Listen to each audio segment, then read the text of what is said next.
여러분은 혹시 재판을 하는 법정에 가보신 적이 있는지 모르겠습니다. 저는 한 2번 간 적이 있는데요. 민사라서 그런지 모르겠는데 방청석이 아주 조용하고 거기 앉아있는 사람들은 그냥 자기 재판하는 차례만 기다릴 뿐 다른 사람 재판에는 관심도 갖지 않았습니다.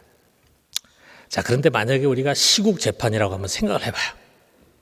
아마 분위기가 전혀 다를 것입니다. 방청석이 가득 메워져 있고 긴장감이 흐를 것입니다. 중간중간에 탄식 소리도 들리고 야유하는 소리도 들리고 항거하는 소리도 들릴 것입니다. 판사는 여러 차례 조용히 하라고 봉을 두드리고 또 일부 아주 과격한 사람들에게는 법정 소란죄로 감치 명을 내리기도 할 것입니다. 자, 만약에 그 방청석에 말이죠, 피고가 있는데 그 피고에게 사형이라든지 무기징역, 중형을 내려야 된다라고 생각하고 그렇게 주장하는 과격 분자들로만 그 방청석이 꽉 차 있다고 한번 우리가 상상을 해봐요. 거기서 참 이 판사가 소신 있게 판결하는데 좀 알게 모르게 굉장한 부담을 갖지 않겠습니까? 지금도 국민 대부분이 재판하기도 전에 매스컴이라든지 이런 걸 통해서 그 용의자는 죄인이다, 아주 나쁜 놈이다, 그렇기 때문에 그에게는 큰 중형이 내려져야 된다, 다 이렇게 국민이 생각하는데 만약에 정식 재판에서 판사가 무죄를 선고했다라고 한다면요, 아마 그 판사는 여론의 문매를 맞을 것입니다. 지금처럼 이렇게 매스컴뿐만이 아니라 SNS가 발달되어 있는 그런 사회에서 참 제가 볼 때 이렇게 판사 노릇하기 굉장히 어려울 것 같아요. 자, 우리가 그 당시에 이 빌라도 법정을 한번 생각을 해봐요. 예수님이 피고인으로 고소가 됐는데 그 법정의 방청석에는요, 한마디로 말하면 예수를 미워하고 죽이려고 하는 사람들로 꽉 차 있어요. 그리고 그들 뒤에서 대제사장이 그들을 조종하고 있습니다. 지금 이 빌라도 법정에 예수는 죄가 없어 라고 생각하는 사람 딱 한 사람, 재판장인 빌라도였어요. 자, 19장 6절 이 상황을 우리가 한번 보면은요, 대제사장들과 아랫사람들이 예수를 보고 소리질러 이르되 십자가에 못 박으소서, 십자가에 못 박으소서 하는지라.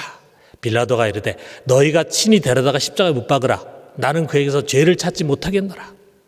이 빌라도의 반응은 그래, 너희들이 데려가서 십자가에 못 박어. 나는 이 사람 속에 죄를 못 찾겠어. 그런 어떻게 보면은 이 대중들에게 지금 빌라도가 반항을 하고 있는 거죠. 자, 여기 대제사장의 사주를 받고 있는 유대인들의 목표는 분명해요. 예수를 십자가에 못 박아야 된다, 이거예요. 그냥 사형도 아니에요. 십자가형이에요. 자, 그런데 지금 최종 재판관인 빌라도에게 이건 말이 안 되는 이야기예요. 왜냐하면 그가 죄가 없다고 자기는 생각하거든요. 죄가 없는 자에게 그냥 사형도 아니고 십자가형을 처하라고 하다니, 적어도 한 나라의 최고의 통치자잖아요. 그리고 이 재판의 재판장인 자기에게는 정말 명예에 흠이 가는 일이 아닐 수가 없어요. 그리고 그것보다도 자기 양심의 용납이 안 되는 거예요. 누구든지 그 자리에 있었으면 그런 생각이 들었을 겁니다. 유대인을 썩 좋아하는 그런 사람도 아니잖아요. 자, 그러니까 그들이 원하는 대로 따라서 해주고 싶은 마음이 생기지 않는 거예요. 자, 그런데 빌라도가 이처럼 예수를 옹호하는데 또 다른 이유가 있었어요. 자, 우리 마태복음에 그게 소개되는데 마태복음 27장 19절에 보면은 총독이 재판석에 앉았을 때 그의 아내가 사람을 보내어 이르되 저 옳은 사람에게 아무 상관도 하지 마옵소서. 오늘 꿈에 내가 그 사람으로 인하여 애를 많이 태웠나이다 하더라 그랬어요. 이 빌라도의 아내가 꿈에서 예수님 보고 막 애를 많이 쓴 거예요. 그러면서 이 옳은 사람, 이 의로운 사람, 이 일에 당신 제발 좀 관여 좀 하지 마라, 이렇게 부탁을 한 거예요. 사람은 어릴 때에는 엄마 말을 잘 들어야 되고 나이 들어서는 아내 말을 잘 들어야 됩니다. 그래 빌라도가 끝까지 아내 말 잘 들었으면 낭패를 보지 않았을 텐데 아내 말을 듣는 척 하다가 나중에 안 들어가지고 결국 역사의 죄인이 됐어요. 여러분 부인 말 잘 들으시기 바랍니다. 자, 게다가 이 빌라도는요 보니까 이들의 속이 빤히 들여다 보입니다. 그게 마가복음 15장 10절에 나온 말씀이에요. 이는 그가 대제사장들이 시기로 예수를 넘겨준 줄 알미더라. 저 능구렁이 같은 대제사장 놈들, 저놈들이 문제야. 벌써 빌라도 속에는요 그런 생각이 꽉 차 있는 거예요. 어떻게 보면 그에게는 이 총독으로서의 자존심이 발동했을지도 몰라요. 적어도 이 유대 땅에 자기 최종 권력을 갖고 있는데 사람들이 이것을 알아주기를 바라는 거죠. 그 권력을 자기가 얼마든지 행사할 수 있다는 것을 사람들이 알기를 바라는 거죠. 여기에 지금 있는 유대인들뿐만이 아니라 여기에 지금 피고로 있는 예수도 자신이 갖고 있는 이 절대 권력을 알기를 원합니다. 그게 불쑥 이제 나온 말이 10절에 빌라도가 이르되 내게 말하지 아니하느냐 내가 너를 놓을 권한도 있고 십자가에 못 박을 권한도 있는 줄 알지 못하느냐 네 운명이 지금 내 손에 있어 이거 모르고 있냐 지금 이렇게 이제 생각을 하고 있는 거야. 자 그러면서 그는 민중의 생리가 또 어떤지도 잘 알고 있는 사람이야. 그렇기 때문에 그것도 무작정 밀어붙였다가는 또 더 큰 문제가 생길 수도 있기 때문에 어떻게 하면 이들을 좀 잘 회유해서 예수를 풀어줄 수 있을까? 라는 생각 같습니다. 그때 막 그에게 떠오른 것이 바로 특별 사면이에요. 자, 여러분 우리나라도 이제 특별 사면이라는 게 있잖아요. 광복절이라든지 성탄절이 되면은 대통령이 특별 사면을 이제 합니다. 이미 사법부에서 이제 법원에서는 재판이 다 끝났어. 그래서 감옥을 살고 있는데 그런데 대통령의 권한으로 사면을 이제 시켜주는 거예요. 뭐 당시도 그런 게 있었던 것 같아요. 자, 유대인에게서 가장 큰 명절이 6월절이잖아요. 그 6월절이 되면은 이 빌라도 총독이 죄에서 하나를 이제 풀어주는 것이 관례가 되어 있었던 것 같습니다. 이것은 어떻게 보면 이제 유대 민중을 회유하는 그런 일종의 정치 행위였어요. 자, 그는 사면의 대상으로 예수를 세웁니다. 그리고 또 다른 한 사람을 세워. 그래서 이 둘 중에 유대인들이 선택하도록 그들의 권한을 주는 거예요. 그랬을 때 이 다른 사람을 어떤 사람을 세우냐 하면 가급적이면 유대인들이 싫어하는 사람, 아주 꺼리는 인물, 이 사람 풀어주면 안 되는데 라고 생각될 만한 그런 인물을 세워. 그래가지고 결과적으로는 그래 그러면 예수 사면하십시오. 이렇게 이제 하도록 유도를 하는 아주 고도의 계략을 생각했어요. 그때 가장 적절한 인물로 떠오른 사람이 바로 바라바였습니다. 바라바 한 사람이 여기서 등장을 해요. 자, 요한은 이 바라바를 40절에서 그냥 딱 한마디 그는 강도였다 이렇게만 설명을 합니다. 마태는 그는 유명한 죄수였다 이렇게 설명을 합니다. 그런데 마가와 누가는요 좀 더 자세하게 이 바라바에 대해서 이야기를 합니다. 누가는 뭐라 그러냐면은 이 성중에 이 예루살렘 성에서 일어난 밀란과 살인으로 인해서 옥에 갇힌 자다 이렇게 설명을 했어요. 자, 그런데 그에 관해서 가장 정확하게 자세히 서술한 것은 마가복음이에요. 자, 마가복음 15장 7절에 보니까 뭐라 그러냐면 밀란을 꾸미고 그 밀란 중에 살인하고 체포된 자 중에 바라바라 하는 자가 있는지라 그랬어요. 자, 언젠가 이 예루살렘에서 반란이 막 일어났는데 그 반란을 주도하고 계획하고 그래서 그것을 실행하는 과정에서 사람까지 죽인 그런 사람이 있었다 이거죠. 근데 결국 체포가 됐어. 그래서 지금 옥에 갇혀있는 사람인데 그 사람이 바로 바라바예요. 이런 사람은 정말 아주 요주의 인물이죠. 그러니까 이미 예루살렘에 있는 사람들 속에는 아주 잘 알려져 있는 죄수예요. 유명한 죄수예요. 이런 자는요, 그 당시에 로마 제국에서는 무조건 십자가형입니다. 십자가형. 반란을 일으킨 사람이잖아요. 사람을 죽였잖아요. 십자가형이에요. 자, 우리 예수님께서 혼자 십자가에 매달린 것이 아니라 두 죄수와 함께 매달렸는데 어쩌면은 예수님과 함께 매달린 그 두 죄수는 이 바나바와 함께 처형될 죄수였을지 몰라요. 자, 그래 그를 그 당시에 젤로 땅, 열심당으로 보는 사람들도 있습니다. 자, 이 사람들은 로마 사람만 죽이는 게 아니에요. 이들의 타켓은 로마 정권과 야합하고 있는 대제사장과 종교 지도자들, 사내들인 공회원, 로마, 예루살렘의 유대의 지도층들, 이런 사람들을 암살 대상으로 삼았어요. 자, 그러니까 사실 이 바라바라고 하는 이 사람은요, 다른 누구보다도 여기 대제사장을 비롯한 장로들이라든지 유대 권력자들에게 굉장히 꺼리껴지는 인물이에요. 그들에게 아주 두려운 존재야. 자, 그런데 지금 이 법정에는 주로 그런 사람들이 가득 차 있거든요. 유대인들 중에서도. 빌라도는 분명 이것을 노렸습니다. 그런데 사실 그로서는 대단히 큰 값을 지불하는 거죠. 이런 바라바 같은 인물을 예수를 살리려고 풀어준다는 거, 자, 이건 대단한 결단이었어요. 그는 생각하기를 적어도 대제사장들만큼은 바라바 풀어주는 것을 원하지 않을 것이다. 그런데 그들이 여기 유대인들을 좌지우지하고 있으니까 그러면은 그들은 아마도 예수를 택할 것이다. 이렇게 계산을 했어요. 그래서 자신 있게 묻습니다. 마태복음 27장 17절 보니까 너희는 내가 누구를 너에게 놓아주기를 원하느냐? 바라바냐? 그리스도라 하는 예수냐? 바라바냐? 예수냐? 저 포악하고 위험한 바라바냐? 아니면 이 온순한 예수냐? 라고 묻습니다.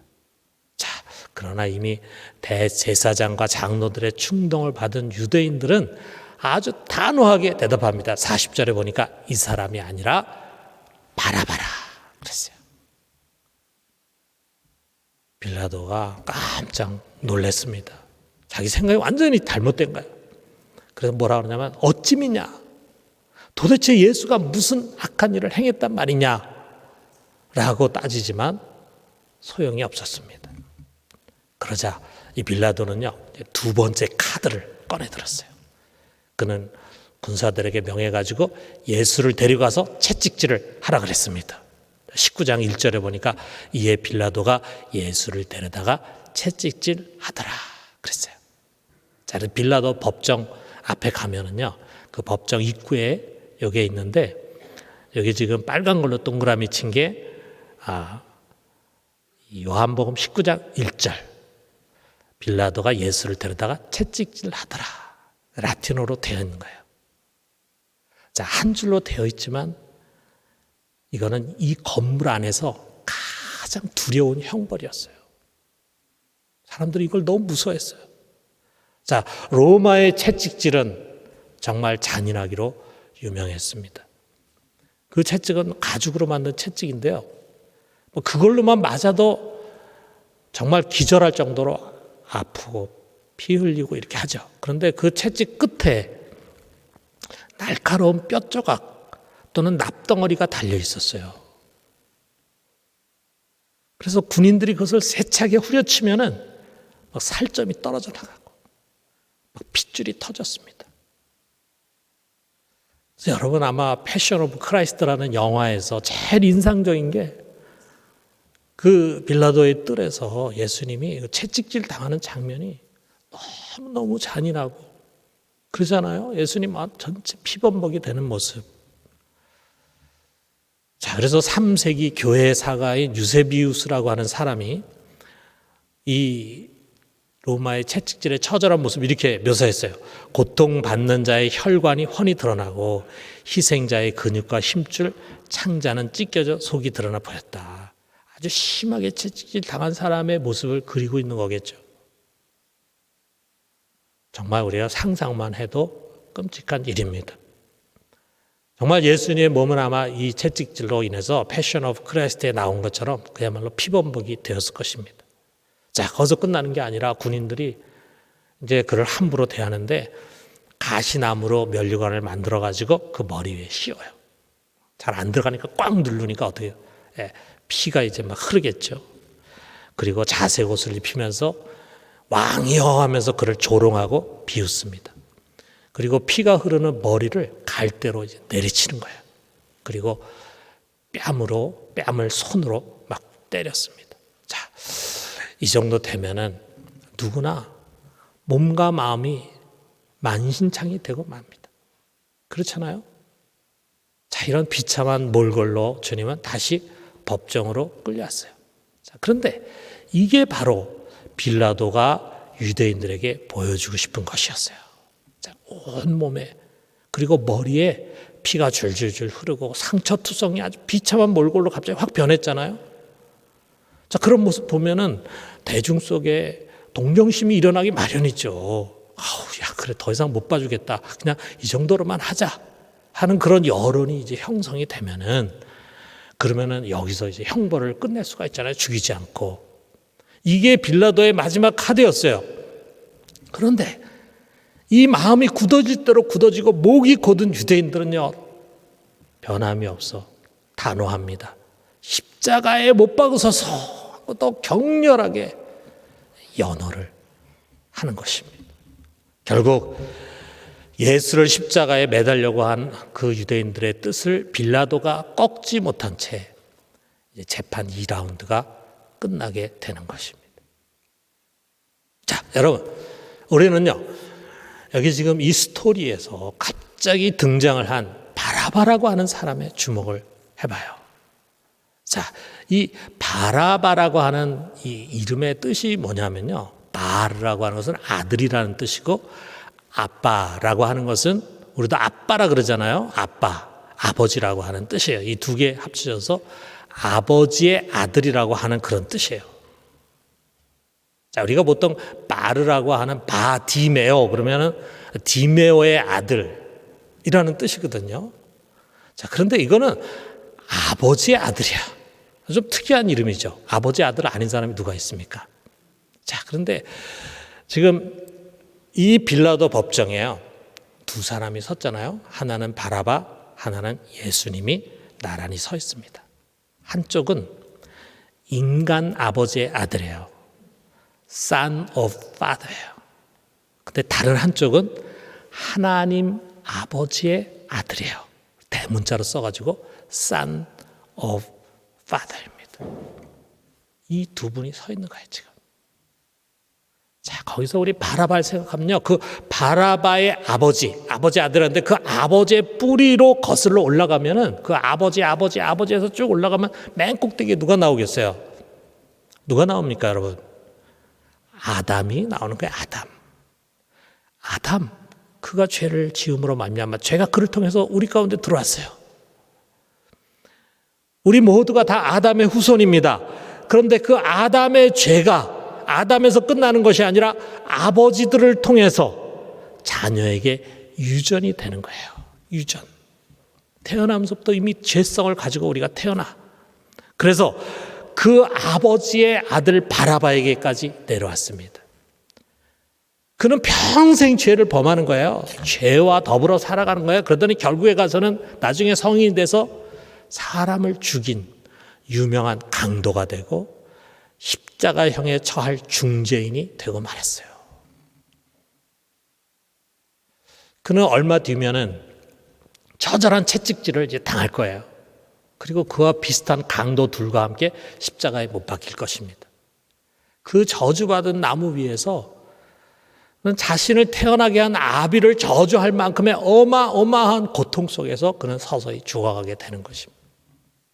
십자가의 형벌이 얼마나 무섭습니까?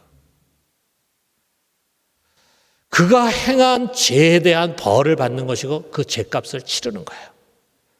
자, 예수님과 함께 십자가에 못 박혔던 강도가 좌우에 있었는데 그 중에 착한 강도 한 사람이 이런 얘기 했잖아요. 누가복음 23장 41절에 보니까 우리는 우리가 행한 일에 상당한 보응을 받는 것이니 이에 당연하거니와 그랬어요. 우리는 우리가 행한 죄에 대한 죄값을 받는 것이다. 죄에 대한 보응이다. 우리가 이렇게 십자가에서 이런 고통 가운데 준 것 당연한 거다. 이렇게 고백하잖아요. 바라바도 그렇다 이거죠.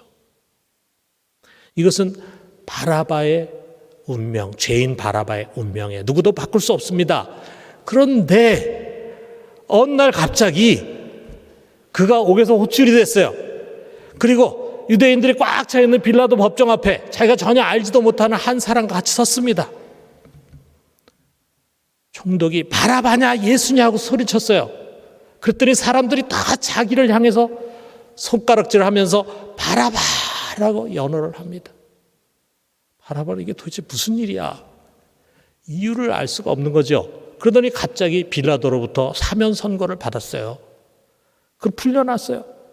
세상 빛을 다시 보게 됐어요. 그는 죽음의 문턱 바로 앞에까지 섰는데 다시 살아난 것입니다. 그는 정말 아무것도 이해하지를 못하는 거죠. 아마 그냥 행운이라고 생각했을 겁니다. 그러고 난 다음에 조금 뒤에 원래 자기가 매달리게 되어 있었던 그 십자가에 예수라고 하는 사람이 매달려 죽었다 하는 소식을 들었을 것입니다.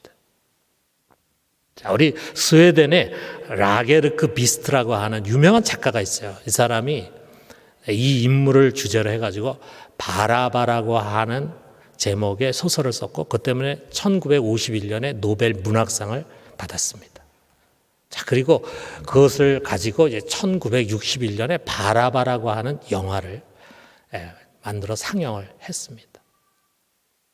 자, 여기서 이 바라바는요, 자신이 예수 대신에 풀려났다는 거, 그리고 예수가 자기 대신에 십자가형을 받았다는 거, 그거를 듣게 돼요. 기독교인들로부터 듣게 돼. 그리고 그거 가지고 몹시 고민합니다. 나 때문에 나를 대신해서 예수가 죽었다. 우리가 나 대신에 예수가 죽었다라는 느낌하고는 많이 다르지 않겠어요? 나 때문에 예수가 죽게 됐고 예수 때문에 내가 풀려났다. 이것을 가지고 막 고민하다가 결국 그가 신앙을 갖고 그리스도인이 되고 마지막에는 예수를 위해서 순교하는 사람으로 이제 묘사가 됩니다. 물론 이건 뭐 역사적인 근거가 없는 픽션이죠. 그렇지만 우리가 상상할 수 있는 그런 스토리예요. 자, 여러분, 우리가 한번 이렇게 질문해 봅시다. 바라바, 그는 누구인가? 누굽니까, 여러분? 나와는 상관없는 사람입니까? 아닙니다. 그는 다른 누가 아닌 나이고 여러분이고 우리들입니다. 죄 있는 아버지의 아들로 태어났어요. 태어나면서부터 우리 속에 죄성이 있어요. 그래서 평생 죄를 범합니다. 죄의 종으로 삽니다. 그러다가 마지막에 심판을 받고 꺼지지 않는 불못에서 영원히 죄값을 치르면서 살아야 할 우리가 바로 바라바예요. 이 멸망이 우리 바라바, 곧 죄인의 아버지, 죄인인 아버지의 아들의 영원한 운명입니다. 자, 그런데 어느 날 참 아버지인 하나님의 아들 예수 그리스도가 죄 없는 자로 세상에 오셨어요. 그리고 호련히 내가 마땅히 서야 할 그 자리에, 저주와 형벌의 자리에 대신 나를 끌어내고 그분이 그곳에 서셨습니다. 나를 대신해서 그 모진 채찍을 맞으셨어요. 나를 대신해서 가시면류관 쓰셨어요. 온갖 조롱과 수치를 나를 대신해서 당하셨어요. 그리고 마침내 내가 마땅히 매달려서 나의 죄값을 치르고 고통받아야 할 그 십자가 위에 그분이 대신 매달리셨어요. 혹독하게, 아주 혹독하게 내 죄값 하나하나를 대신 치르셨습니다. 그리고 그로 인해서 내가 살아났어요. 그가 대신 채찍에 맞음으로 내가 치유함을 받았습니다. 그가 대신 죽음으로 영원히 살아나고 영생을 얻게 됐습니다. 여러분, 이것이 바로 대속의 은혜입니다. 여러분, 이 바라바는 대속이 무엇인가라고 하는 것을 우리에게 보여주는 성경의 인물이에요. 여러분도 이 사랑을 받은 자입니까? 여러분, 이 대속의 은혜를 입었음을 믿으십니까? 여러분, 우리가 이 은혜를 입었다고 믿는다면 어떻게 살아야 할까라고 하는 것을 우리 마지막으로 생각해요. 고린도후서 5장 14절에서 15절에 이 말씀이 나와 있어요. 그리스도의 사랑이 우리를 강건하시는도다. 그리스도의 이 사랑이 우리를 어딘가로 몰아간다 이거죠. 우리가 생각하건대 한 사람이 모든 사람을 대신하여 죽었은즉 모든 사람이 죽은 것이라. 그가 모든 사람을 대신하여 죽으심은 살아있는 자들로 하여금 다시는 그들 자신을 위하여 살지 않고 오직 그들을 대신하여 죽었다가 다시 살아나신 이를 위하여 살게 하려 함이라 말씀하셨습니다. 사랑하는 성도 여러분, 우리 주님께서 나를 위하여 채찍에 맞으시고 고난을 당하시고 십자가에서 죽으셨습니다. 우리가 이것을 진정으로 믿고 아멘한다면 우린 더 이상 나 자신을 위한 삶, 나의 즐거움, 나의 만족, 나의 이익, 나의 명예, 이것을 위해 사는 삶, 이것을 멈춰야 합니다. 이것은 은혜 받은 자가 살아갈 삶이 아닙니다. 여기서 돌아서야 합니다. 그리고 이제부터는 나를 위해서 모든 무거운 짐을 지시고 모든 고난을 담당하시고 죽으신 예수님을 위해서 살아야 합니다. 우리가 일을 해도 일을 안 하고 쉬어도 돈을 벌어도 그 돈을 써도 꿈을 갖고 무엇을 계획해도 대학에 들어가고 직장을 갖고 결혼을 하고 아이를 낳고 아이를 키워도 아니 늘 매일 하는 일처럼 무엇인가를 먹고 마시고 숨을 쉬어도 여러분 우리의 남은 인생은 우리 자신을 위해서 하는 것이 아니라 오직 나를 위해서 나 대신에 죽었다가 다시 살아나신 예수 그리스도 그분을 위해서 사는 삶이 돼야 합니다. 은혜를 받은 사랑하는 성도 여러분, 우리 모두가 다 오직 예수 그리스도 그분만을 위해 사는 그리스도인들이 되기를 주님의 이름으로 축원합니다.